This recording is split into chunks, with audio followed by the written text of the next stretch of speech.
ससुर पर अत्याचार करने लगती है। दर्शक बंधु, कभी सोचा है कि जिस बहू को घर की लक्ष्मी मानकर लाया जाता है, वही लक्ष्मी कभी कभी क्यों घर का सबसे बड़ा संकट बन जाती है? क्या कोई लड़की बचपन से ही अपने ससुराल वालों को परेशान करने का सपना देखती है? क्या कोई बहू जानबूझकर ऐसा करती है, या फिर इसके पीछे कुछ ऐसे कारण होते हैं जिनके बारे में हम अक्सर सोचते ही नहीं? आज हम उन 3 बड़े कारणों पर बात करेंगे जो किसी भी बहू को इस हद तक मजबूर कर देते हैं कि वह ससुराल वालों पर अत्याचार करने लगे। ये कारण कहीं न कहीं हमारे समाज से जुड़े हैं, हमारे परिवारों से जुड़े हैं और सबसे जरूरी हमारी मानसिकता से जुड़े हैं। तो चलिए जानते हैं वो 3 सबसे बड़े कारण जिनकी वजह से एक बहू अपने सास ससुर पर अत्याचार करने लगती है। लेकिन आगे बढ़ने से पहले आपको बता दें कि गरुड़ पुराण में कहा गया है कि कथा हो या सीख, अगर बीच में छोड़ दिया जाता है तो वह पाप की श्रेणी में आता है। तो आपसे निवेदन है कि वीडियो को अंत तक पूरा देखें, और अगर आप एक सनातनी है तो वीडियो को लाइक करके चैनल को सब्सक्राइब जरूर कर लें। तो चलिए कथा शुरू करते हैं। वृद्धाश्रम में आए हुए आरती को 2 वर्ष हो गए। वह अपने दिन प्रभु की रचना में व्यतीत करती, पेड़ पौधों की देखभाल करना, कभी किसी पौधे को सहलाना, कभी सूखते हुए पत्तों को फिर से खिलने का संकल्प दिलाना। हर पौधा उसके लिए मानो कोई दिव्य आत्मा थी जिससे वह प्रेम पूर्वक जुड़ी हुई थी। जब कोई पत्ता मुरझा जाता तो वह अपनी करुणा और सेवा से उसे फिर से जीवन दे देती। यह वृद्धाश्रम जबलपुर शहर से कुछ दूरी पर था। शांत वातावरण में स्थित इस स्थान में करीब 200 आत्माएं थीं, जिनमें से कई को उनके अपनों ने इस संसार में अकेला छोड़ दिया था। किसी को पता भी न चला कि उनके भाग्य ने कब करवट ली और वे इस आश्रम की शरण में आ गए। किसी माँ को उसकी बहू स्वीकार न कर सकी तो किसी संतान ने माता पिता को विदेश जाकर छोड़ दिया। हर आत्मा की अपनी एक अलग कहानी थी, लेकिन अब वे सभी प्रभु की मर्जी को स्वीकार कर मिलजुल कर जीवन को सरल और संतोषजनक बनाने का प्रयास कर रहे थे। यहाँ रहने वाले सभी अपने अपने ढंग से समय व्यतीत करते थे। कोई भजन कीर्तन में मग्न रहता, कोई रामायण और गीता का पाठ करता, कोई पुरानी यादों को सुनाता, तो कोई रेडियो पर पुराने भजन सुनकर अपने दिन गुजारता। महिलाएं अपनी खाली समय में हाथों के कौशल को निखारती और कुछ प्रभु भक्ति में ध्यान लगाती। लेकिन आरती बस एक ही सेवा में लगी रहती, इन बेजुबान वृक्षों को जीवन देने में। आरती का एकमात्र पुत्र था जिसके उज्जवल भविष्य के लिए उसने और उसके पति ने दिन रात परिश्रम किया। माता पिता का सपना होता है कि उनका पुत्र उन्नति करे, और उसी सोच के साथ आरती ने भी अपने बेटे को विदेश भेजने का निर्णय लिया। लेकिन इसी बीच उसके पति का देहांत हो गया। जीवन की इस दौड़ में उसने कभी अपने लिए घर नहीं बनाया था। जब पति का साया सिर से उठा तो सरकारी आवाज भी छोड़ना पड़ा। वर्षों की बसाई हुई दुनिया देखते ही देखते बिखर गई। कुछ समय बाद बेटा छुट्टियों में घर आया और अपनी माँ को वृद्धाश्रम में छोड़ गया, यह कहकर कि वह शीघ्र ही लेने आएगा। कुछ समय तक आरती ने बेटे को फोन किया, लेकिन धीरे धीरे उसे सत्य का बोध हो गया।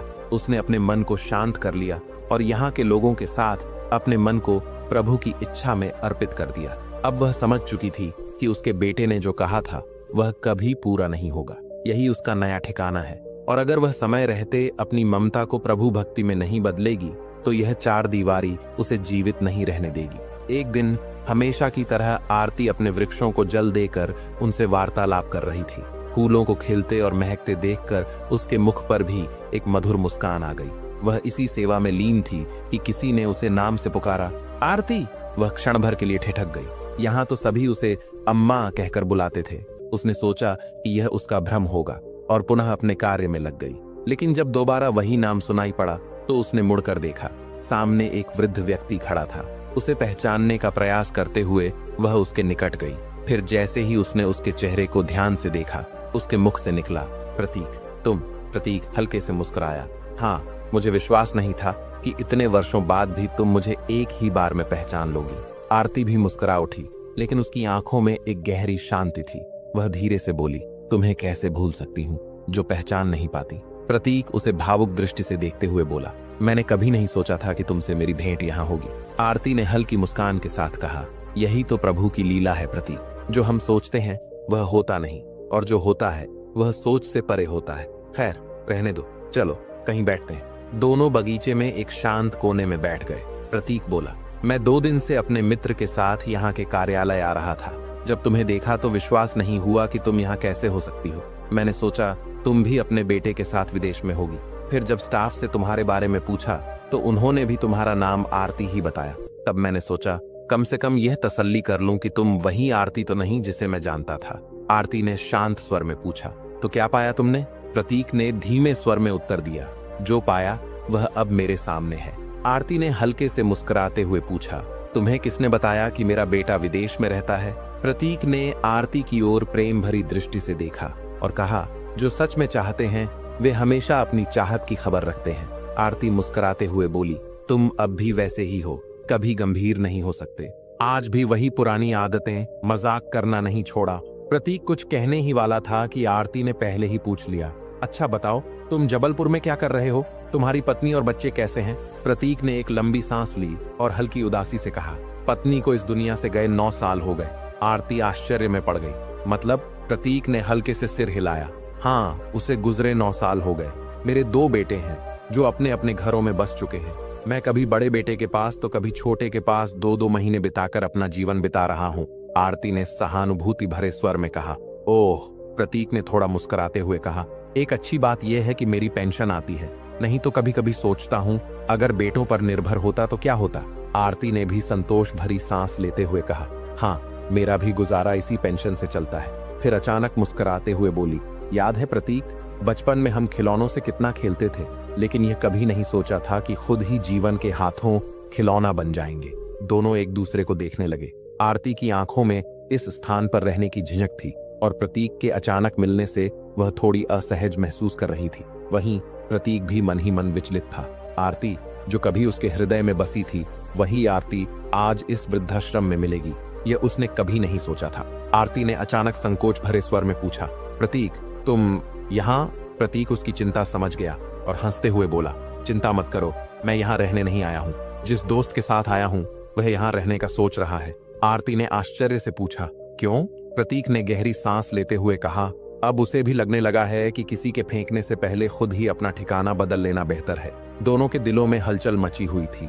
वे दोनों ही अफसोस से एक दूसरे को देख रहे थे। आरती की नजरें बार बार झुक रही थीं, जबकि प्रतीक उसे गहरी नजरों से देख रहा था। वर्षों बाद मिले दोनों, लेकिन इस मिलन की खुशी भी व्यक्त नहीं कर पा रहे थे। इतने में प्रतीक के साथ आए मिस्टर कुलकर्णी ने आवाज दी, प्रतीक उठते हुए बोला, आरती मैं कल फिर आऊंगा और कल हम दोनों कहीं बाहर चलेंगे। जाते जाते प्रतीक बार बार पीछे मुड़कर देखता रहा, इस उम्मीद में कि शायद आरती उसे रोक लेगी, आवाज देगी। वर्षों से यही चाह तो रहा था, लेकिन आरती पहले भी खामोश थी और आज भी चुप ही रही। बस उसकी नजरों ने ही प्रतीक को जाते हुए देखा। इतने वर्षों बाद यह पहली मुलाकात हुई थी और जीवन के इस मोड़ पर इस रूप में मिलेंगे ये तो कभी सोचा भी नहीं था। प्रतीक जो कभी लंबा दुबला पतला हुआ करता था, उसके बाल अब पूरी तरह सफेद हो चुके थे और शरीर भी पहले जैसा नहीं रहा।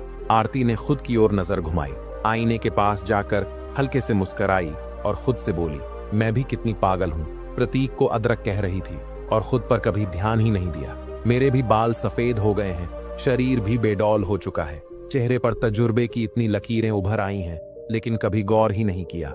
आज प्रतीक को देखने के बाद पहली बार उसने आईने में खुद को देखा था। सच ही तो है, उम्र बीत गई जिम्मेदारियां निभाते निभाते और कभी खुद पर ध्यान ही नहीं दिया कि ये झुर्रियां अब चेहरे की मासूमियत को ढकने लगी है। आज अचानक प्रतीक को देखकर आरती ने पहली बार खुद को आईने में देखा तो एहसास हुआ कि जीवन की राहों पर चलते चलते वह भी 50-55 की हो चुकी है। मन में एक विचार उमड़ पड़ा, प्रतीक मुझे देखकर क्या सोच रहा होगा। इस सोच में डूबी आरती कहीं खो गई। प्रतीक हमेशा से राजेश खन्ना का बहुत बड़ा प्रशंसक था।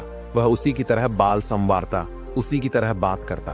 उसकी आंखों में भी वही शरारत थी, वही इशारे जिनसे वह लोगों को मोह लेता। उसकी मुस्कान में एक अलग आकर्षण था और जब वह बोलता तो लोग बस उसे सुनते ही रहते। आरती और प्रतीक एक ही मोहल्ले में पले बढ़े थे। उनका स्नेह बचपन से ही अंकुरित हो गया था, लेकिन घर वालों को इसकी भनक तक नहीं लगी। प्रतीक जहां मस्तीखोर और चंचल था, वहीं आरती संकोची और शर्मीली। प्रतीक अपनी भावनाएं खुलकर व्यक्त करता, पर आरती बस अपने मन में ही सब कुछ रख लेती। प्रतीक अक्सर अपनी बहन शोभा के बहाने आरती के घर के चक्कर लगाया करता, क्योंकि शोभा आरती की सहेली थी। गणित में कमजोर शोभा की पढ़ाई में मदद करने का बहाना बनाकर प्रतीक आरती से भी बातचीत कर लेता। इसी बीच उनका स्नेह गहराता चला गया। जब प्रतीक राजेश खन्ना की तरह आंखों से इशारे करता तो आरती शर्म से लाल हो जाती। स्कूल से कॉलेज तक की यात्रा दोनों के लिए आनंदमयी रही, लेकिन फिर आरती के लिए विवाह प्रस्ताव आने लगे। दूसरी ओर प्रतीक अभी भी नौकरी की तलाश में था। एक दिन आरती ने चिंता भरे स्वर में कहा, प्रतीक, घर में मेरी शादी की बात चल रही है, लगता है इस साल ब्याह कर देंगे। प्रतीक ने जवाब दिया, मैं कोशिश कर रहा हूँ, कई जगह आवेदन किया है, बस थोड़ी देर और। आरती ने दृढ़ता से कहा, मुझे तुमसे ही विवाह करना है, सब कुछ तुम्हें ही करना होगा, मेरे घर जाकर बात करनी होगी। प्रतीक ने उदासी से कहा, काश नौकरी मिल जाती तो मैं खुद ही तुम्हारा हाथ मांगने आ जाता। आरती ने भावुक होकर कहा, मुझे डर लग रहा है प्रतीक, कहीं किसी और से मेरी शादी ना हो जाए। प्रतीक ने आश्वासन दिया, ऐसा मत कहो आरती, तुम सिर्फ मेरी हो। लेकिन भाग्य की इच्छा कुछ और थी। प्रतीक बार बार कहता रहा कि अपने घर में सबको सच्चाई बता दो, पर आरती को लगा कि यह बात तभी होनी चाहिए जब प्रतीक को नौकरी मिल जाए। प्रतीक ने कई प्रयास किए, पर उसकी नौकरी लग नहीं रही थी। इसी बीच आरती के लिए एक सरकारी अधिकारी का रिश्ता आ गया और घर वालों ने बिना विलंब किए शादी तय कर दी। आरती का हृदय टूट चुका था और प्रतीक तो मानो पागल ही हो गया था। उसने आरती से मिलने की बहुत कोशिश की, लेकिन नाकामयाब रहा। भाग्य का खेल देखिए, जिस दिन आरती का विवाह होना था उसी दिन प्रतीक के हाथ में उसका नियुक्ति पत्र आ गया। आरती की डोली उठने ही वाली थी, द्वार पर बारात सजी थी, घर में उल्लास का माहौल था। इसी बीच प्रतीक ने अपनी बहन शोभा के हाथों एक चिट्ठी भिजवाई। उन दिनों प्रेमियों की भावनाएं मोबाइल में नहीं, खतों में लिखी जाती थी। आरती अपने विवाह की पोशाक में सजी धजी बैठी थी। तभी शोभा आई और बोली, भैया ने यह पत्र भेजा है, पढ़ लो। आरती ने कांपते हाथों से पत्र खोला। आरती, ये कैसी किस्मत है मेरी, जिस दिन तुम्हारी शादी हो रही है उसी दिन मेरी नौकरी लग गई, लेकिन अभी भी देर नहीं हुई है। मैं तुम्हारा पिछले दरवाजे पर इंतजार कर रहा हूँ। आ जाओ आरती, हम भागकर शादी कर लेंगे। तुम्हारे बिना मैं नहीं जी पाऊंगा। आज हिम्मत दिखाओ, वरना हम सदा के लिए बिछड़ जाएंगे। तुम्हारा, सिर्फ तुम्हारा, प्रतीक। पत्र पढ़ते ही आरती की आंखों से आंसू बहने लगे। शोभा ने व्याकुल होकर कहा, क्या फैसला किया तुमने? भैया का साथ दोगी ना? आरती ने भारी मन से कहा, अब बहुत देर हो चुकी है, कुछ नहीं हो सकता। शोभा ने आरती का हाथ पकड़कर कहा, पागल मत बनो, अब भी सब कुछ हो सकता है। लौट जाओ भैया के पास, भैया बहुत प्यार करते हैं तुमसे। तभी आरती की माँ कमरे में आई और कहा, शोभा, आरती को ले आओ, माला बदलने का समय हो गया है। यह कहकर आरती की माँ नीचे चली गई और आरती ने चिट्ठी को फाड़कर खिड़की से बाहर फेंक दिया। शोभा ने घबराकर कहा, आरती, ये क्या किया तुमने? आरती ने शांत स्वर में उत्तर दिया, शोभा, मैं ये सब नहीं कर सकती। शोभा उसे समझाना चाहती थी, लेकिन आरती ने उसे रोक दिया और नीचे जाने के लिए तैयार हो गई। उसने वही किया जो उसे उचित लगा, क्योंकि यहाँ सिर्फ वह और प्रतीक नहीं थे, बल्कि कई और जीवन भी जुड़े हुए थे। वह जानती थी कि यदि वह प्रतीक का साथ देती तो बहुत से लोगों की भावनाएं आहत होती। इसलिए उसने वही स्वीकार किया जिसमें सभी का कल्याण था, और वह एक पवित्र बंधन में बंध गई। दूसरी ओर प्रतीक स्तब्ध था। आरती को न आता देख वह समझ नहीं पा रहा था कि इस पत्र को देखकर वह रोए या हंसे। उसकी दुनिया उजड़ चुकी थी और अब वह वापस भी नहीं आ सकती थी। इधर शहनाई की मधुर ध्वनि गूंज रही थी और उधर प्रतीक भीतर से टूट रहा था। आज उसके सामने ही आरती उससे बहुत दूर जा रही थी। उसका दिल जैसे बेकाबू हो गया था। विवाह की शहनाई उसके कानों में जैसे एक पीड़ा बनकर चुभ रही थी। उसने अपने दोनों हाथों से कान बंद कर लिए और बार बार उस कागज को देखने लगा, जो कुछ दिन पहले तक उसके जीवन की सबसे बड़ी जरूरत थी। जब पगफेरे के समय आरती लौटी तो उसकी नजर प्रतीक के अपॉइंटमेंट लेटर पर पड़ी। उसे देखकर वह खुद को रोक नहीं पाई और उसकी आंखों से आंसू बहने लगे। प्यार की सारी कस्में, वादे, सब कुछ इस कागज के मोहताज हो गए थे। आरती ने दर्द भरी आवाज में कहा, प्रतीक, तुमने नौकरी क्यों नहीं ज्वाइन की? प्रतीक ने फीकी हंसी के साथ कहा, अब इसकी क्या जरूरत है? आरती ने आंखों में आंसू लिए कहा, पागल मत बनो प्रतीक, तुम्हें इसकी कितनी जरूरत थी? प्रतीक ने गहरी सांस ली और कहा, मुझे तो बस तुम्हारी जरूरत थी आरती, और तुम्हें इस नौकरी की। आरती ने संयमित होकर कहा, जो होना था वह नहीं हो सका, अब इस दुख को भूल जाओ प्रतीक। अच्छा होगा कि तुम भी एक नई शुरुआत करो, जैसे मैं कर रही हूँ। प्रतीक ने दर्द भरी आवाज में पूछा, क्या तुम्हारा दिल मेरे लिए नहीं रोता? आरती ने दृढ़ता से कहा, मैंने दिल के सारे दरवाजे बंद कर दिए हैं प्रतीक, अब जो भी है वही मेरा वर्तमान है और वही मेरा भविष्य। प्रतीक ने उसकी आंखों में गहराई से देखते हुए कहा, तुम कितनी कठोर हो गई हो आरती, बस 2 दिन में ही मुझे भुला दिया। आरती ने उसकी आंखों में आंसू देखे, फिर गंभीर स्वर में कहा, अगर ऐसा न करती प्रतीक तो हम दोनों में से कोई भी खुश नहीं रहता। कम से कम इस फैसले से कुछ लोग तो खुश हैं। प्रतीक ने भारी स्वर में कहा, लेकिन मैं हर पल तड़प रहा हूँ, तुम्हारी याद मुझे सताती रहती है। आरती ने धीरे से कहा, मुझे याद मत करो प्रतीक, आगे बढ़ो और जीवन के साथ चलो। प्रतीक ने एक आखिरी बार पूछा, सच बताओ आरती, तुम्हारे दिल के किसी कोने में अब भी हूं ना? आरती ने गहरी सांस लेते हुए उत्तर दिया, तुम बस कुछ दिनों के मेहमान हो प्रतीक। जब जीवन की जिम्मेदारियों का भार बढ़ जाएगा तब तुम भी दिल के उस कोने से चले जाओगे, इसीलिए खुद को भुलाकर आगे बढ़ो। कुछ देर रुककर उसने कहा, जॉब ज्वाइन कर लो प्रतीक, तुम्हारी जिंदगी में शायद कोई मुझसे बेहतर लड़की आएगी जो सिर्फ तुमसे प्रेम करेगी। ये कहकर आरती वहां से चली गई। कुछ समय बाद प्रतीक ने भी उस शहर को छोड़ दिया। दोनों अपने अपने जीवन के धर्म निभाते हुए आगे बढ़ते गए। आरती पूरी निष्ठा से अपनी नई दुनिया में रम गई और धीरे धीरे प्रतीक की मोहब्बत भी उसके हृदय से दूर होती चली गई। आरती के बिना प्रतीक ने भी अपने कर्तव्यों को निभाना शुरू किया। घर की इच्छा से उसका विवाह भी हो गया। दोनों की दुनिया पूरी तरह से बदल चुकी थी। आज वर्षों बाद जब दोनों अपने अतीत को याद कर रहे थे, आरती रात के समय प्रतीक के ख्यालों में खोई हुई थी। तभी वृद्धाश्रम का केयरटेकर आया और बोला, अम्मा आपका फोन आया है। आरती ने चौंक कर पूछा, किसका है? केयरटेकर बोला, ये तो मैंने नहीं पूछा, बस कहा कि आपसे बात करनी है। आरती ने गहरी सांस ली और कहा, ठीक है देखती हूँ। वह धीरे धीरे लैंडलाइन फोन की ओर बढ़ी और रिसीवर उठाकर कहा, हेलो। दूसरी ओर से एक जानी पहचानी आवाज आई, आरती मैं प्रतीक बोल रहा हूँ। आरती ने एक पल चुप रहकर कहा, हाँ प्रतीक बोलो, इतनी रात गए फोन करने की वजह? प्रतीक की आवाज में हल्का कंपन था। आरती, जब से तुमसे मिलकर आया हूँ पुरानी यादें फिर से दस्तक देने लगी हैं। आरती ने मुस्कुराते हुए कहा, मैं भी उन्हीं यादों में खोई थी प्रतीक। कितना लंबा अरसा बीत गया, लेकिन लगता है जैसे कल की ही बात हो। प्रतीक ने भावुक होकर कहा, जी चाहता है बस तुमसे बातें करता रहूं, कभी खत्म ही ना हो हमारी बातें। आरती ने हल्के स्वर में कहा, प्रतीक रात बहुत हो गई है, अब सो जाओ, कल मिलते हैं। प्रतीक हंसते हुए बोला, क्यों, क्या रात भर बातें नहीं कर सकते? आरती ने नरम स्वर में कहा, प्रतीक अब हमें खुद को संभालना होगा। उम्र के इस पड़ाव पर हमें इस तरह जागते रहना शोभा नहीं देता। प्रतीक हल्के से हंसा, आरती अब किसी बंधन में मत बंधो, खुलकर जियो, खुलकर बातें करो। क्या इस उम्र में खुलकर बात करना भी अपराध हो गया? आरती ने शांत स्वर में कहा, मैंने ऐसा तो नहीं कहा प्रतीक। प्रतीक ने फिर से कहा, तो फिर खुलकर क्यों नहीं बोलती? तुम क्यों अब भी सोचती हो कि हमें शोभा नहीं देता? बताओ आरती।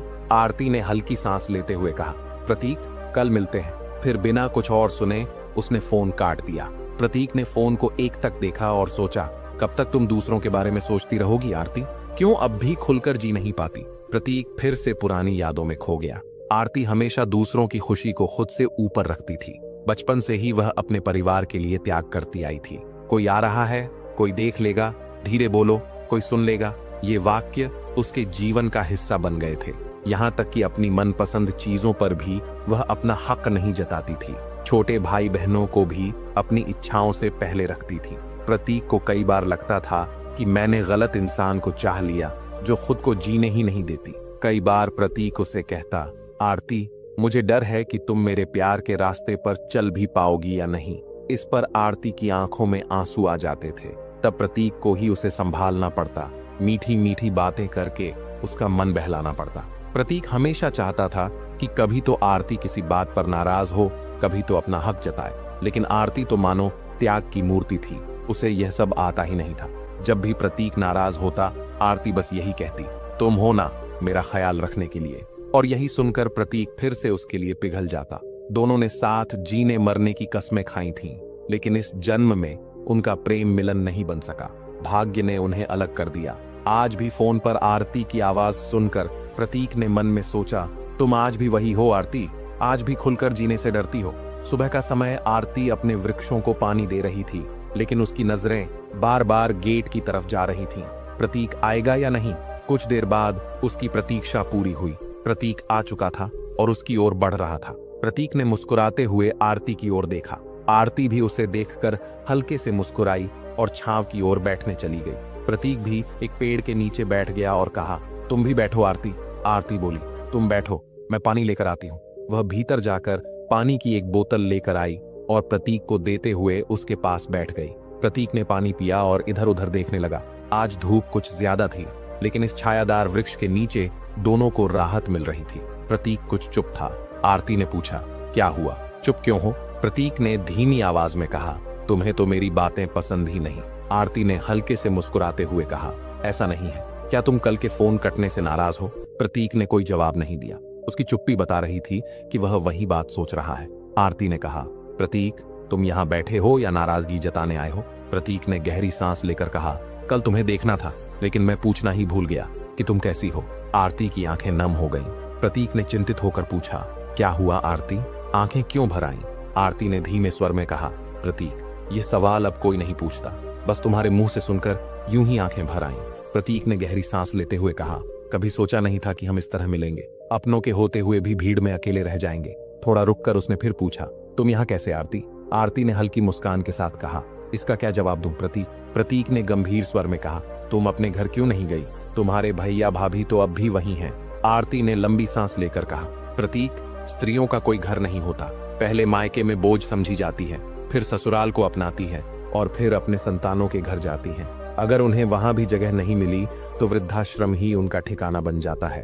अब तुम समझ गए होगे प्रतीक? प्रतीक ने सिर झुका लिया और हल्के स्वर में कहा, फिर भी तुम्हें मायके चले जाना चाहिए था आरती।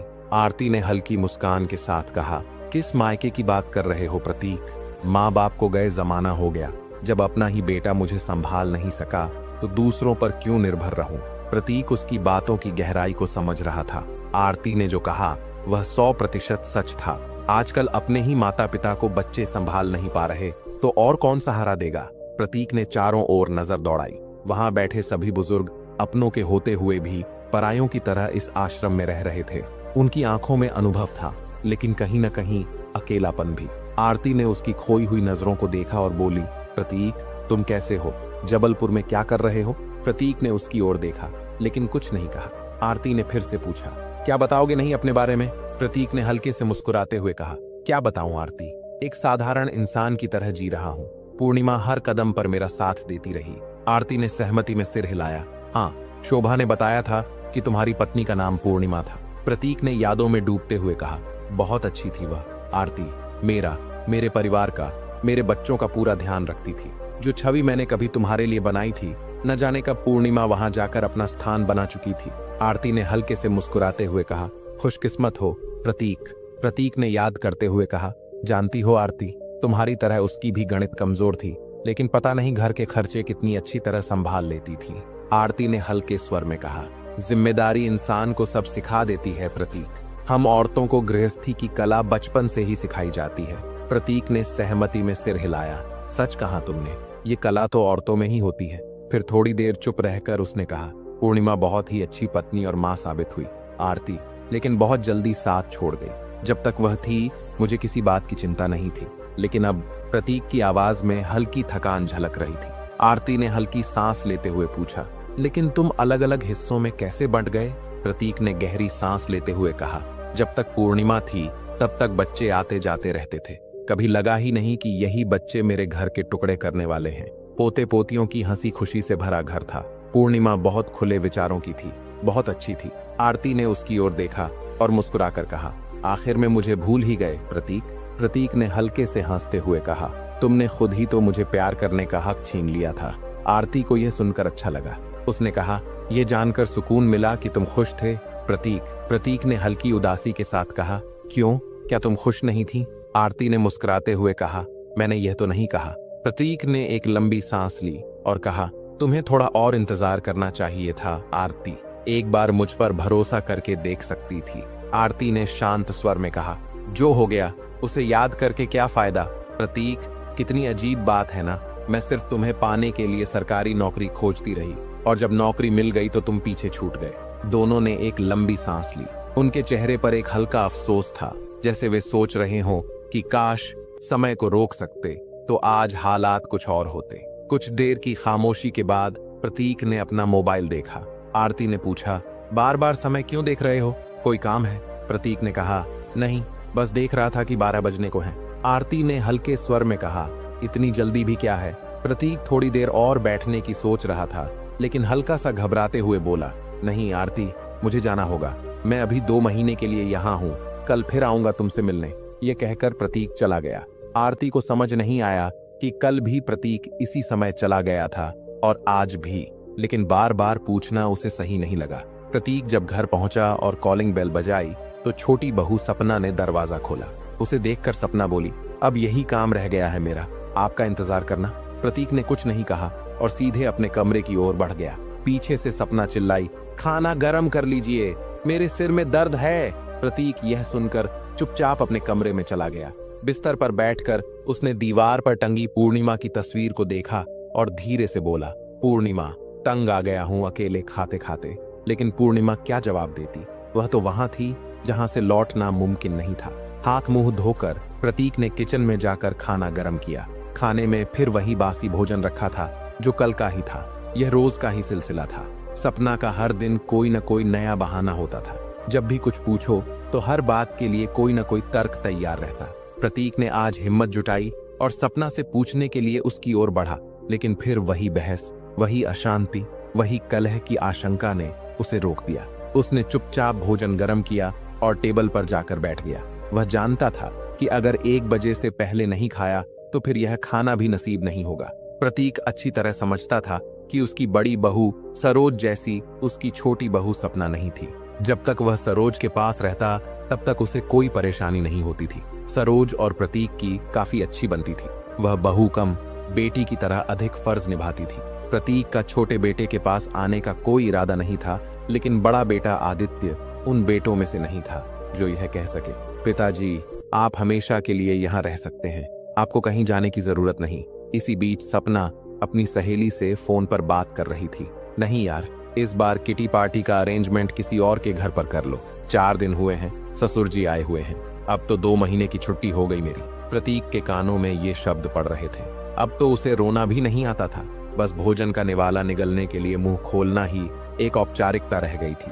प्रतीक यह अच्छी तरह जानता था कि सपना उसे यहाँ नहीं रखना चाहती। रोज कोई न कोई बहाना बनाकर वह उसे खुद ही कहने पर मजबूर करना चाहती थी कि अब मैं यहाँ नहीं रुकूंगा। इस बारे में उसने अपनी बड़ी बहू सरोज से बात की थी। तब सरोज ने बड़े ही शालीन स्वर में कहा था, पापा, मैं भी चाहती हूँ कि आप यहीं रहें, मुझे कोई परेशानी नहीं है। लेकिन आदित्य नहीं मान रहे।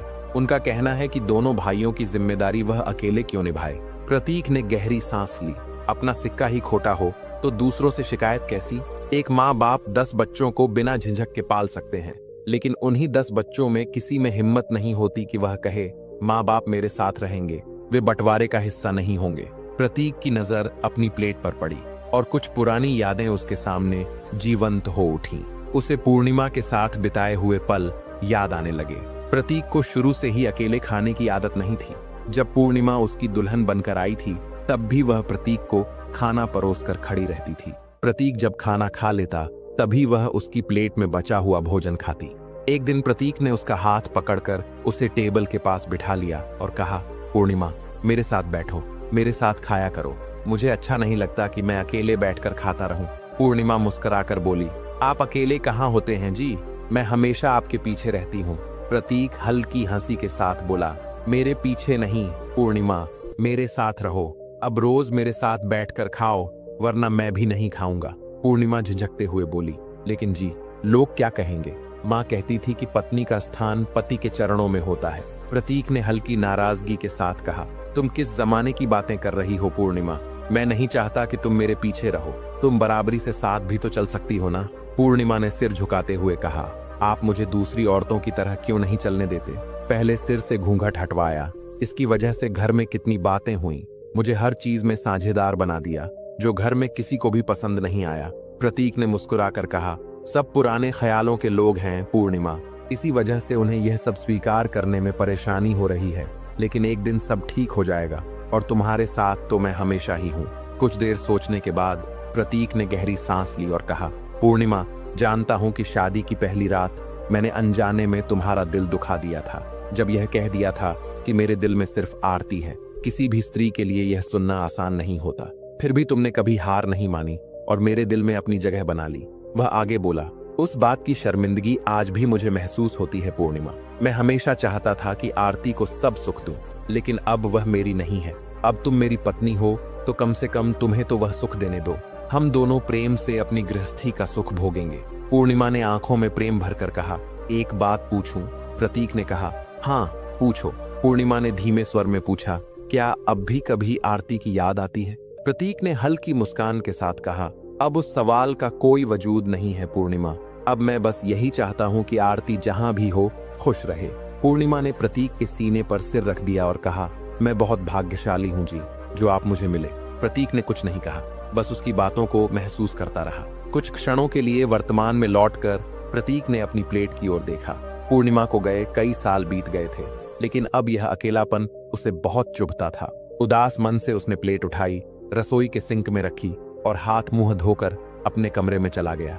गर्मी बहुत थी और ऊपर चलता पुराना सीलिंग फैन राहत देने में असमर्थ था। उसने कई बार अपने छोटे बेटे कर्ण से कहा था कि किसी मिस्त्री को भेज दे, वह खुद ही मरम्मत के पैसे दे देगा, लेकिन कर्ण के पास कभी समय ही नहीं था।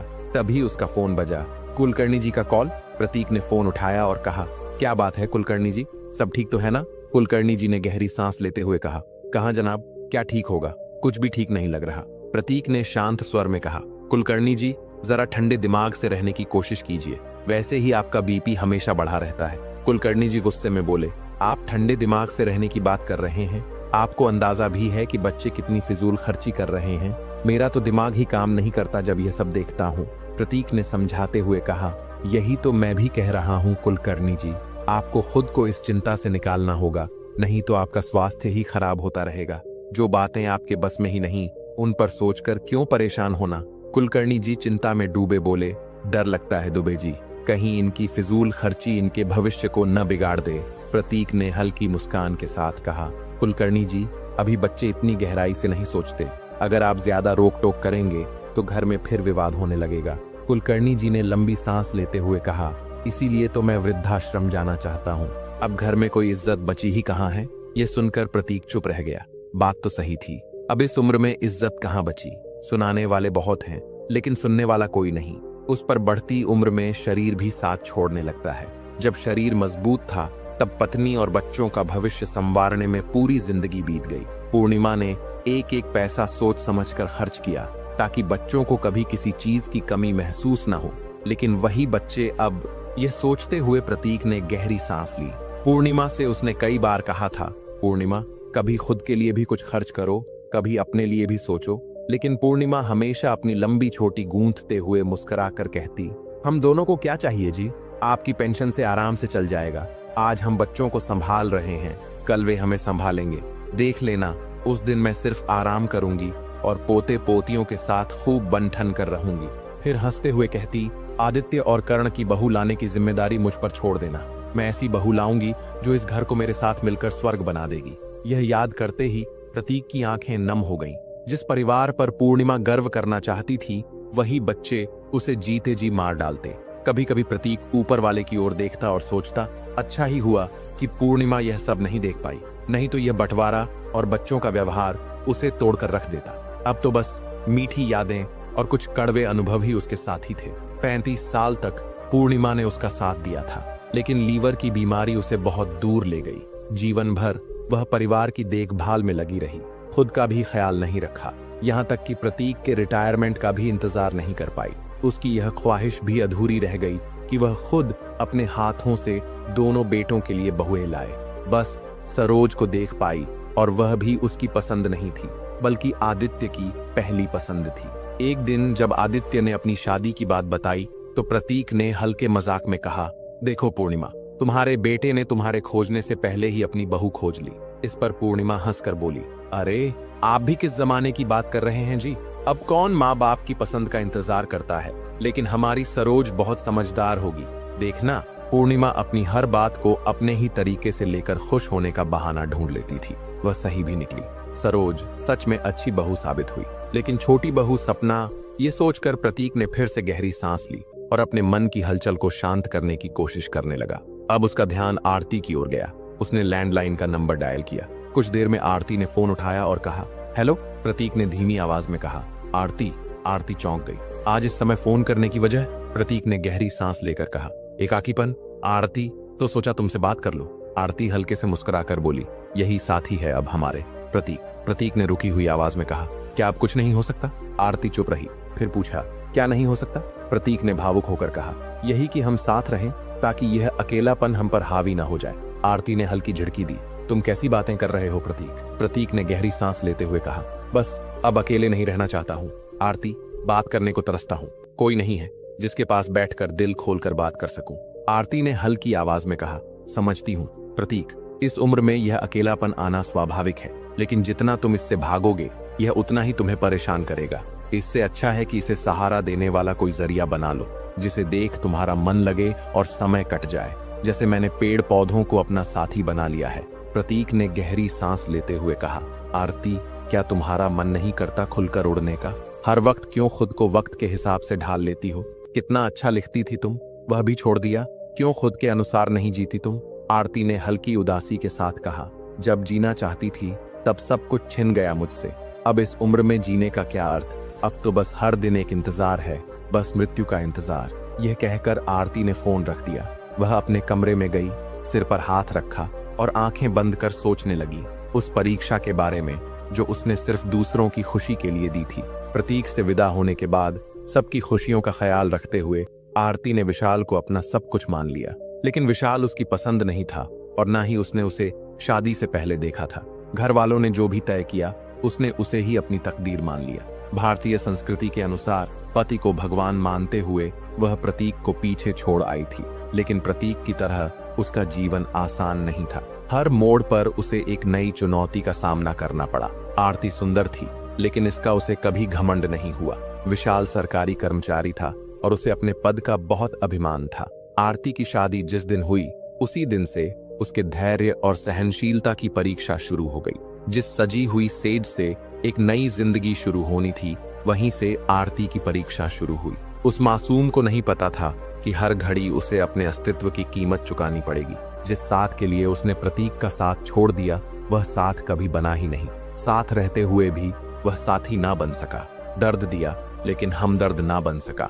आरती उस रात दुल्हन बनकर विशाल का इंतजार कर रही थी। विशाल आया, घूंघट के पीछे से उसे देखा और बिना किसी स्नेह के सख्त लहजे में कहा, मैं पहले ही एक बात साफ कर देना चाहता हूँ, मेरी पहली प्राथमिकता मेरा परिवार है।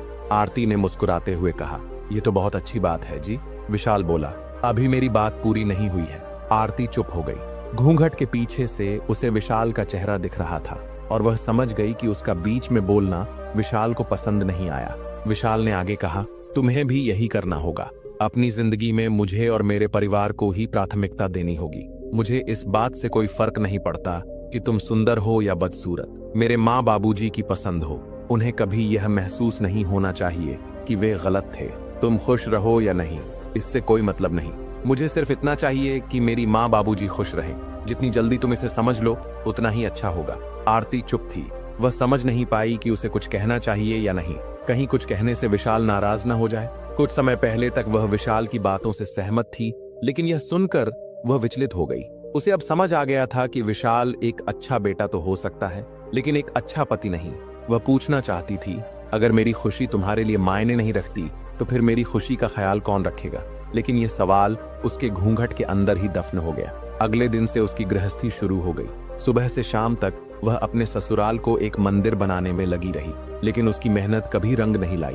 विशाल के चेहरे पर उसके लिए एक हल्की मुस्कान देखने के लिए उसने दिन रात एक कर दिया। लेकिन जब रात को विशाल घर आता तो आरती उसका चेहरा देखते ही समझ जाती कि आज भी कुछ कमी रह गई। दूसरी सुबह फिर एक नई उम्मीद के साथ दिन काटने लगती। उसे आज भी वह दिन याद आया जब उसकी तबीयत खराब थी। विशाल के आने से पहले ही वह खाना खाकर दवा लेकर सो गई थी। उस रात विशाल ने खाना नहीं खाया। सुबह जब वह जागी तो उसने कहा, जी आपका खाना लगा दिया है। विशाल ने रूखे स्वर में जवाब दिया, एक काम करो, खुद ही खाकर सो जाओ। आरती समझ गई कि विशाल अब भी रात की बात से नाराज है। आरती ने हल्की आवाज में कहा, शायद दवा के असर से कल मेरी आंख लग गई थी, इसलिए उठ नहीं पाई। विशाल ने रूखे स्वर में जवाब दिया, अगर आंख लग गई थी तो अब क्यों उठी? माँ है ना घर में काम करने के लिए। आरती ने संयम से कहा, लेकिन मैं जानबूझकर नहीं सोई थी, सच में मेरी आंख लग गई थी। विशाल ने गहरी सांस लेते हुए कहा, देखो आरती, एक काम करो, तुम बस आराम ही किया करो। हर 2 दिन में तुम्हारी तबीयत बिगड़ने लगी है। घर का कोई काम तो होता नहीं है, बस दिन रात डायरी में लिखती रहती हो। आरती ने नरम आवाज में कहा, कभी कभी थोड़ा समय मिलता है तो थोड़ा लिख लेती हूँ। विशाल ने तीखी आवाज में कहा। जानती हो ना कि तुम्हारे खानदान में कोई शेर शायरी का शौक नहीं रखता, तो फिर तुम क्यों? आरती ने शांत स्वर में कहा। लेकिन इसमें बुराई क्या है? विशाल ने गुस्से में कहा। यह सब फालतू शौक इस घर से दूर ही रहे तो अच्छा है। यह कहकर विशाल ने दरवाजे को जोर से धक्का मारा और बाहर चला गया। आज भी आरती के दिल का एक हिस्सा बुझ गया। न जाने कितनी बार उसका दिल ऐसे ही बुझता रहा और धीरे धीरे वह खुद भी बुझने लगी। यह अकेलापन आरती का नया साथी नहीं था। जब कोई मन की बात सुनने वाला ना हो तो इंसान भीड़ में रहकर भी अकेला महसूस करने लगता है। आरती के कितने ही दर्द घूंघट की ओट में छुपते चले गए। अगले दिन प्रतीक अपने घर में था। सब्जी खरीदकर वह घर पहुंचा और छोटी बहू सपना के हाथ में पैसे देते हुए बोला, सपना, ये पैसे बचे हैं। सपना ने पैसे देखे और ताने भरे स्वर में कहा, आज इतने कम? प्रतीक ने शांत लहजे में कहा, आज मंडी में सब कुछ बहुत महंगा था, सब्जियां दोगुनी कीमत पर मिली हैं। सपना कुछ कहने ही वाली थी कि इससे पहले ही प्रतीक अपने कमरे में चला गया। उसने अलमारी से अपना एटीएम कार्ड निकाला और चुपचाप घर से बाहर निकल गया। कुछ देर बाद वह आरती के आश्रम में पहुंचा। उसे देखकर आरती के चेहरे पर हल्की मुस्कान आ गई। प्रतीक ने कहा, चलो। आरती ने हैरानी से पूछा, कहाँ? प्रतीक ने मुस्कुराते हुए कहा, मैंने बात कर ली है, तुम्हारे बाहर जाने की अनुमति मिल चुकी है। आरती ने धीरे से पूछा, लेकिन कहाँ जाएंगे? प्रतीक ने मुस्कुराकर कहा, कहीं भी, जहां तुम्हारा मन करे। आरती ने हल्की हंसी के साथ कहा, ठीक है, लेकिन कुछ देर बैठो। प्रतीक ने चौंकते हुए कहा, लेकिन क्यों? आरती मुस्कुराते हुए बोली, पहले तुम उस पेड़ के नीचे बैठो, फिर बताऊंगी। प्रतीक उसकी बात मानकर बाहर छांव में बैठ गया। कुछ देर बाद आरती हाथों में एक टिफिन लेकर बाहर आई। प्रतीक ने टिफिन देखते ही मुस्कुराकर कहा, दही बड़े? आरती हंसते हुए बोली, हाँ, अब भी याद है तुम्हें? प्रतीक ने हल्की मुस्कान के साथ कहा, तुम्हें भी तो याद है, तभी तो तुम पहले की तरह बना लाई हो। आरती बैठते हुए बोली, याद है, कितने चाव से तुम खाते थे। प्रतीक ने गहरी सांस लेते हुए कहा, कैसे भूल सकता हूँ आरती, तुम जानती थी कि यह मेरी सबसे पसंदीदा चीज थी, इसलिए अक्सर मेरे लिए बनाती थी। आरती ने टिफिन खोलकर एक दही बड़ा प्लेट में रखा और प्रतीक के हाथ में देते हुए बोली, लो, खा लो। वर्षों बाद किसी को इतने प्रेम से पास बैठकर खिलाते देख प्रतीक की आंखें भर आईं। आरती ने उसे भावुक होते देखकर कहा, क्या हुआ प्रतीक? प्रतीक ने गहरी सांस लेकर कहा, पूर्णिमा के जाने के बाद कभी किसी ने इतने प्यार से बिठाकर नहीं खिलाया। आरती ने हल्की मुस्कान के साथ कहा, अच्छा, अब खाकर बताओ कैसी बनी। प्रतीक ने पहला निवाला खाते ही कहा, वही स्वाद आरती, जो पहले हुआ करता था, बिल्कुल नहीं बदला। फिर हमेशा की तरह प्रतीक ने एक चम्मच दही बड़ा काटकर आरती के मुंह के पास किया और कहा, लो, तुम भी खाओ। आरती ने सिर झुकाते हुए कहा, तुम्हें दिए बिना कैसे खा सकती थी? प्रतीक मुस्कुराया और कहा, जानता हूं, अब लो, खाओ। आरती ने धीरे से कहा, नहीं प्रतीक, तुम खाओ, मैं बाद में खा लूंगी। प्रतीक ने उसे प्यार से देखते हुए कहा, पहले तो मना नहीं करती थी आरती, मेरे हाथों से खाने के लिए तो तुम्हारी आंखें तरसती थीं, आज क्या हो गया? ये सुनते ही आरती की आंखें भर आईं। विशाल ने कभी अपने हाथों से उसे एक निवाला तक नहीं खिलाया था। प्रतीक ने उसकी भीगी आंखों को देखा और कहा, लो आरती, मेरे हाथों से खाओ। आरती ने इधर उधर देखा और धीमे स्वर में कहा, नहीं प्रतीक, पहले की बात और थी, अब क्या कहेंगे लोग? प्रतीक ने हल्की हंसी के साथ कहा, अब भी वही सब हमारे बीच आ रहा है। आरती ने धीरे से कहा, तुम समझते क्यों नहीं प्रतीक? प्रतीक ने गहरी सांस लेकर कहा, नहीं समझना चाहता, बताओ खाओगी कि नहीं, वरना मैं भी नहीं खाऊंगा। आरती ने मुस्कुराते हुए कहा, अब भी जिद कम नहीं हुई तुम्हारी। प्रतीक ने हंसते हुए कहा, अब होगी भी नहीं। ये कहकर प्रतीक ने अपने हाथों से आरती को दही बड़ा खिलाया। किसी के हाथों से इतने प्यार से खाए वर्षों बीत चुके थे। आरती की आंखों में आंसू छलक आए। प्रतीक ने उसे भावुक देखकर धीरे से कहा, इन आंखों में आंसू आने की वजह जान सकता हूँ? आरती ने हल्की मुस्कान के साथ कहा, बस पुरानी बातों की याद आ गई थी। प्रतीक ने गहरी सांस लेते हुए पूछा, आरती, तुम अपने पति के साथ खुश तो थी ना? आरती ने हल्के स्वर में कहा, हाँ, बहुत। प्रतीक ने उसकी आंखों में देखते हुए कहा, तो फिर तुम्हारी आंखें झूठ क्यों बोल रही हैं? आरती ने थोड़ा असहज होकर कहा, नहीं प्रतीक, ऐसा नहीं है, कभी कभी आंखें भी धोखा दे जाती हैं। प्रतीक ने धीरे से कहा, मैं हमेशा यही चाहता था कि तुम अपने परिवार के साथ खुश रहो। आरती ने मुस्कुराते हुए कहा, बहुत खुश थी प्रतीक। प्रतीक ने हल्की हंसी के साथ कहा, इतनी खुश थी कि आंखें भी गवाही नहीं दे पा रही। आरती ने नजरें झुकाते हुए कहा, ऐसी बात नहीं है प्रतीक, जो था वही मेरी दुनिया थी, इससे ज्यादा कुछ नहीं कह सकती। प्रतीक ने गहरी सांस लेते हुए कहा, खैर छोड़ो। फिर उसने मजे से दही बड़े खाने शुरू किए और आरती को भी खिलाने लगा। पहले भी यही होता था। आरती प्रतीक की पसंद की चीजें बनाकर लाती थी और दोनों किसी शांत जगह पर बैठकर साथ में खाते थे। प्रतीक खुद भी खाता और आरती को भी खिलाता, लेकिन विशाल ने कभी भी आरती के साथ ऐसा नहीं किया। कभी पास बैठाकर प्यार से खिलाया तक नहीं। आरती हर मोड़ पर प्रतीक को याद करती रही, क्योंकि कुछ वर्षों में ही प्रतीक ने उसे जीने की वो खुशी दी थी जो हमेशा याद बनकर उसके साथ रही। कहते हैं जीवन में एक ऐसा व्यक्ति होता है जिसे हम न पूरी तरह अपना बना सकते हैं और न ही उसे भुला सकते हैं।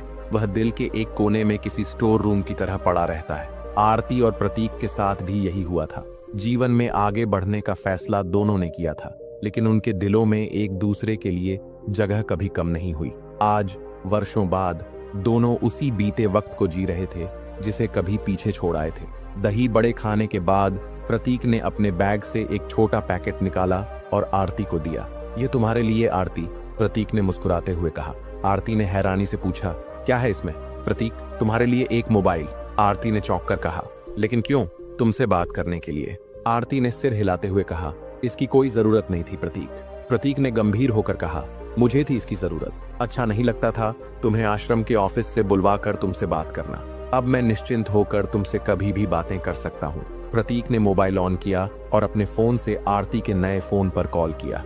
यह मेरा नंबर है आरती, जब चाहे कॉल कर सकती हो, प्रतीक ने मुस्कुराते हुए कहा। आरती ने मोबाइल हाथ में लिया, लेकिन हिचकिचाई। प्रतीक उसकी हिचकिचाहट समझते हुए बोला, आरती, अब हमें किसी से पूछने या किसी और के समय का इंतजार करने की जरूरत नहीं है।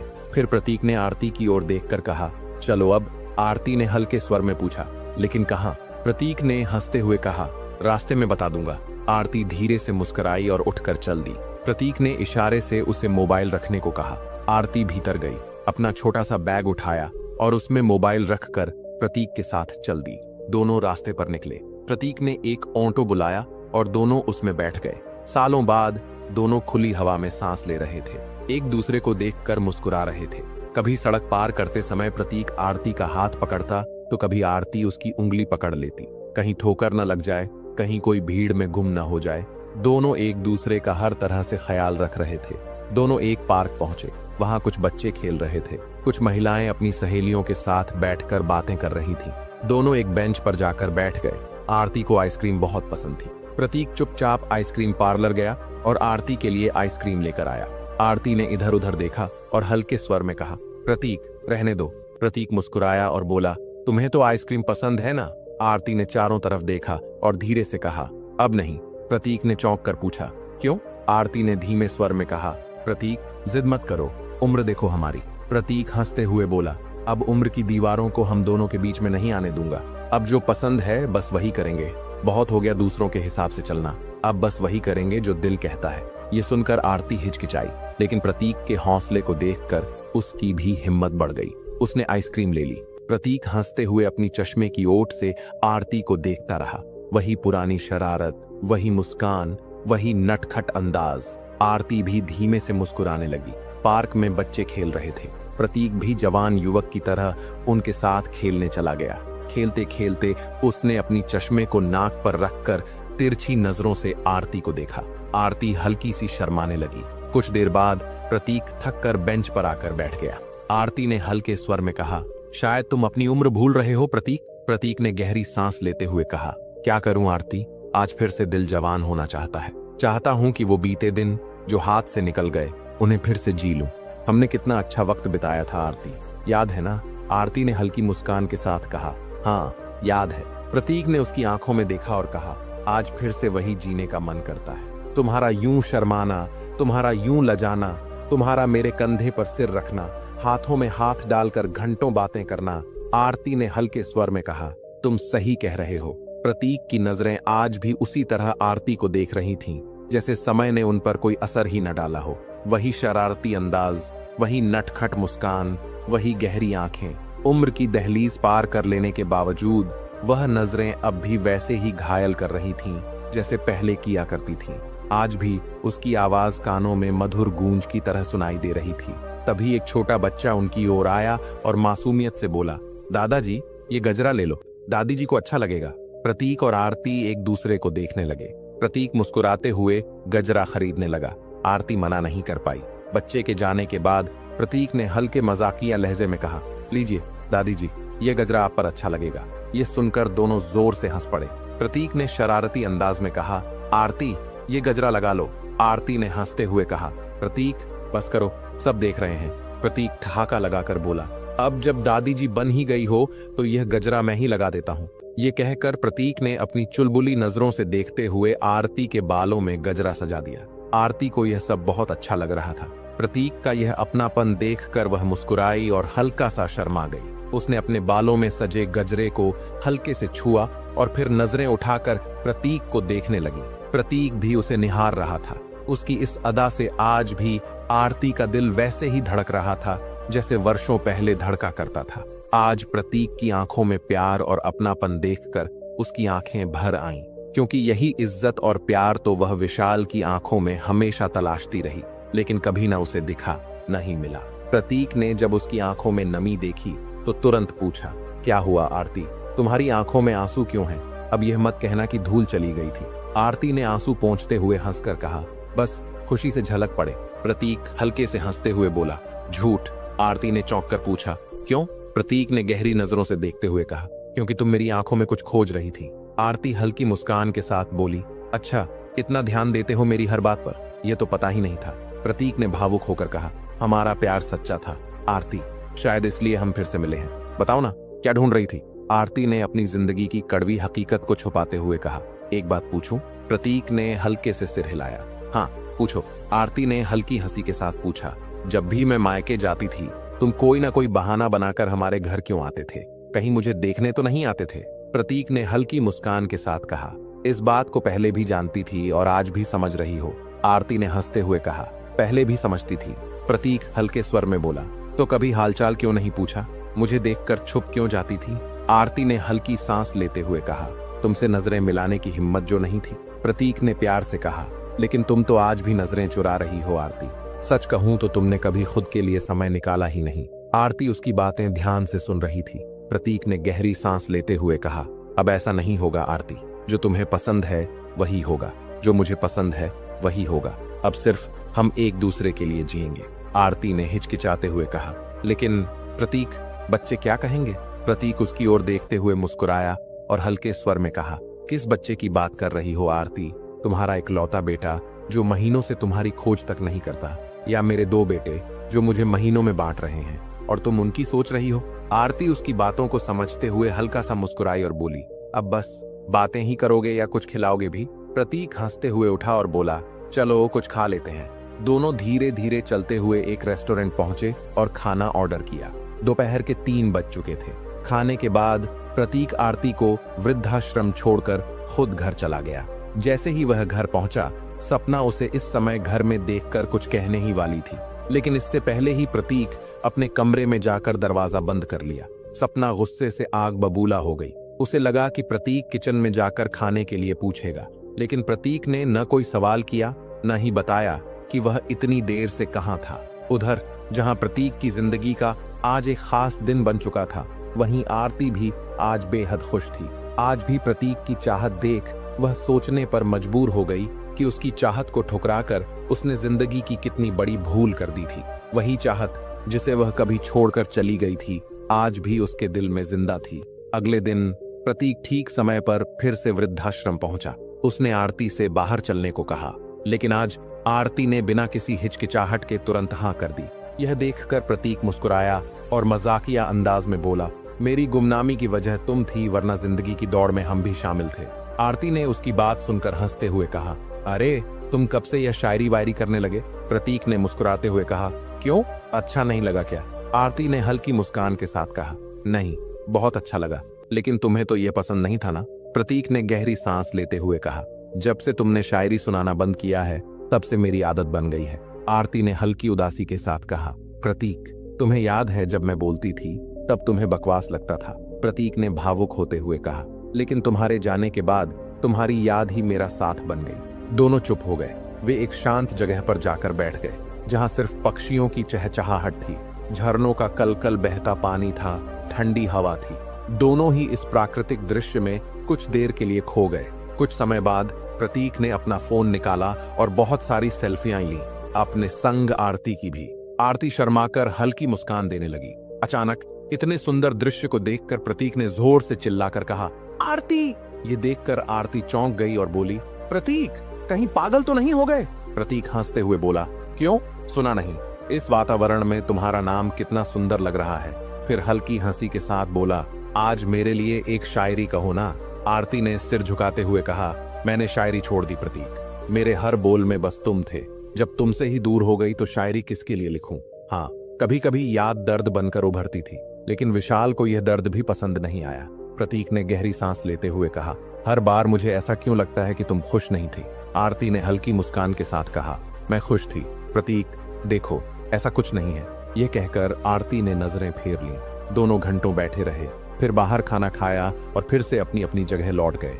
लेकिन दूर होने के बावजूद वे घंटों फोन पर बातें करने लगे, कुछ पुरानी यादें, कुछ वर्तमान की बातें। अब यह रोज का सिलसिला बन चुका था। प्रतीक रोज की तरह आरती को लेने आया।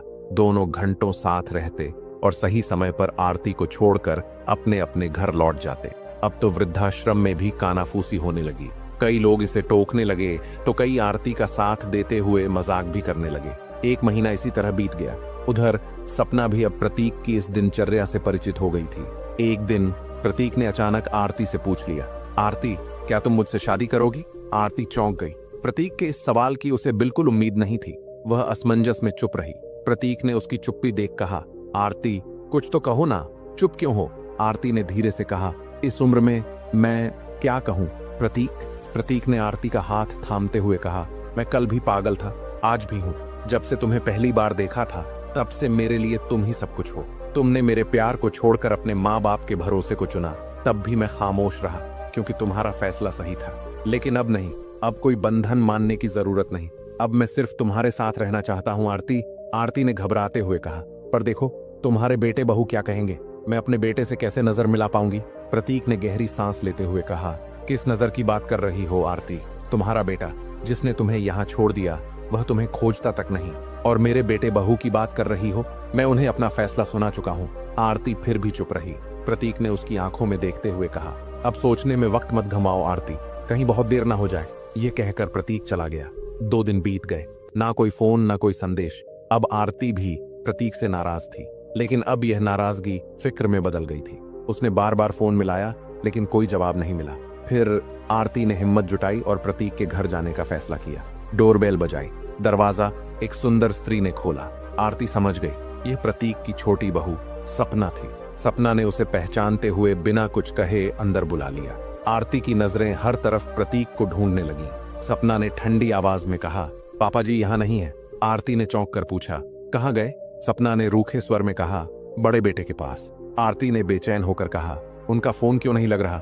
सपना ने ताने भरे स्वर में कहा, क्योंकि उनका फोन टूट चुका है। आरती ने हैरान होकर पूछा, कैसे? सपना ने व्यंग्य करते हुए कहा, उनकी घिनौनी हरकत की वजह से।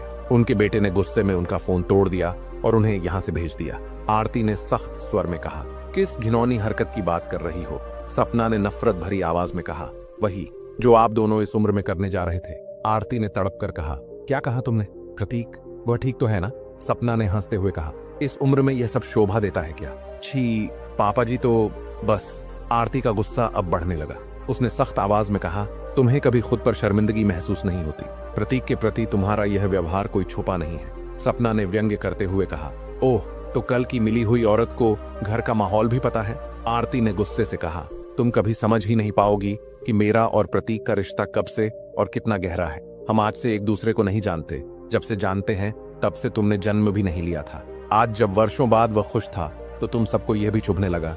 मुझे प्रतीक का नंबर दो। सपना ने झिझकते हुए कहा, आप इस तरह इल्जाम नहीं लगा सकती। आरती ने कहा, इल्जाम नहीं लगा रही, सच बता रही हूँ। जैसा करोगे वैसा ही पाओगे। तुम सबने उसे घर में रहकर भी बेघर कर दिया। अब मुझे प्रतीक का नंबर दो। सपना ने हार मानते हुए कहा, आप बड़ी बहू सरोज दीदी से बात कर सकती हैं। आरती ने नंबर लिया और बाहर निकल गई। वृद्धाश्रम लौटते ही आरती ने सरोज को फोन लगाया। फोन उठाते ही सरोज खुशी से बोली, आखिर आपका फोन आ ही गया आंटी। आरती ने जल्दी से कहा, सरोज, प्रतीक से बात कराओ मेरी। सरोज बोली, अभी देती हूँ, पापा जी पास ही हैं। कुछ देर में प्रतीक की आवाज आई, आरती गुस्से से बोली, तुम जा रहे थे और मुझे बताना तक जरूरी नहीं समझा? प्रतीक ने दर्द भरी आवाज में कहा, किस हक से बताता आरती? मैं रहूं या ना रहूं तुम्हें कोई फर्क नहीं पड़ता, तुम्हें तो अब भी दुनियादारी निभानी है। आरती की आंखों में आंसू आ गए। उसने हिम्मत जुटाई और कहा, प्रतीक अब लौट आओ, अब हम दोनों किसी दूसरे के सहारे मोहताज नहीं रहेंगे। हम अपना घर बनाएंगे जहां हम खुद मेहमान नहीं होंगे बल्कि मेहमानों का स्वागत करेंगे। प्रतीक की आवाज भर्रा गई। आरती तुम नहीं जानती ये कहकर तुमने मुझे कितनी खुशी दी है। मैं कल ही आ रहा हूँ। ये सुनकर आरती ने फोन रख दिया। आज आखिर उसने हिम्मत जुटा ही ली थी। कल से उनकी जिंदगी में एक नया मोड़ आने वाला था। लेकिन कल का सवेरा हुआ। आरती बार बार प्रवेश द्वार की ओर देखती रही। दिन बीत गया, रात ढल गई, लेकिन प्रतीक नहीं आया। रात को सरोज का फोन आया। आरती ने घबरा कर पूछा, प्रतीक क्यों नहीं आया सरोज? सरोज की आवाज भारी थी। आंटी बहुत देर हो गई, पापा जी हम सबको छोड़कर चले गए। आरती के हाथ से फोन गिर गया। अब न प्रतीक था न उनका नया घर। दोनों एक दूसरे के पास लौटने में देर कर चुके थे। आंखों में आंसू लिए आरती पहले की तरह चुपचाप अपने पौधों को पानी देने चली गई। दर्शक बंधु कथा अभी यहीं खत्म नहीं होती। अभी हम यह भी जानेंगे उन 3 कारणों के बारे में जिसके वजह से एक बहू अपने सास ससुर के ऊपर अत्याचार करने लगती है। दर्शक बंधु आपका समय नष्ट न करते हुए उन तीनों कारणों के बारे में जानते हैं। पहला कारण, असुरक्षा की भावना। जब कोई लड़की नए घर में जाती है तो वह अपने अस्तित्व के लिए लड़ रही होती है। ससुराल का माहौल उसके लिए नया होता है और अगर वहां उसे प्यार और अपनापन महसूस नहीं होता तो उसके अंदर असुरक्षा की भावना घर करने लगती है। यह असुरक्षा कभी कभी गुस्से और नफरत में बदल जाती है। उसे लगता है कि अगर वह अपने सास ससुर पर हावी नहीं हुई तो वे उस पर हावी हो जाएंगे। इसी डर से वह एक दीवार खड़ी कर लेती है और धीरे धीरे उनका विरोध करने लगती है। दूसरा कारण, बचपन का प्रभाव। एक लड़की अपने माता पिता के घर में जैसे माहौल में पली बड़ी होती है, वह उसके दिमाग पर गहरा असर डालता है। अगर उसने अपने घर में देखा है कि उसकी माँ को ससुराल में बहुत संघर्ष करना पड़ा, उसे दबाया गया, प्रताड़ित किया गया, तो वह अपने ससुराल में जाते ही एक डिफेंसिव मोड में आ जाती है। उसे लगता है कि अगर उसने शुरुआत से ही खुद को मजबूत और सख्त नहीं दिखाया तो उसका भी वही हाल होगा। वह खुद को बचाने के लिए आक्रामक हो जाती है और बिना किसी कारण के अपने सास ससुर को अपने विरोधी के रूप में देखने लगती है। तीसरा कारण, बाहरी दखल। कई बार एक बहू अपने सास ससुर से खुश भी होती है, लेकिन बाहरी लोग, चाहे उसके मायके वाले हों, दोस्त हों या समाज के कुछ लोग, उसे इस रिश्ते को गलत तरीके से देखने के लिए मजबूर कर देते हैं। उसे समझाया जाता है कि अगर वह अपने ससुराल वालों की बात मानेगी तो उसकी स्वतंत्रता खत्म हो जाएगी। उसे उकसाया जाता है कि वह अपनी सास से बहस करे। ससुर